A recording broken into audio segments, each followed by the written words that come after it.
din po sa ating Diyos na buhay. Amen. Ito po nagpapasalamat po ako dahil na biyaya na binigay sa akin ng Diyos na malaking tulong sa buhay ko dahil Amen.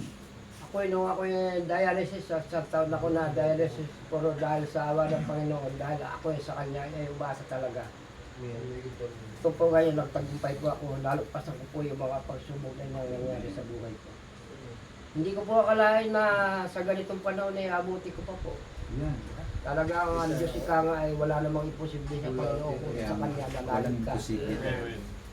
Kaya ako po, gano'n na lang po ang aking paglilingkod. Minsan, nagpukulang po ako, talagang inaamin ko po. Pero dahil po sa kahinaan ko po, inaamin ko po talaga na meron naman akong Diyos na hindi niya ako pababaan dahil araw-araw ay kasama ko siya kahit saan man ako magpunta. Kaya yun lamang po ang pinangawaan ko sa buhay ko. Amen. Kahit po wala ako saka, nakipagsakahan lang po ako, puro awa po ng Panginoon, nakakaraos ako, hindi ako nagkakautang. Pero mo po yung pagpapala ng Panginoon Diyos sa akin.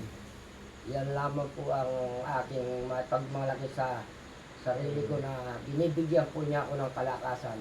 At hanggang ngayon, bukas po lulusong ako sa pinaka. Kasi po ang ako yan.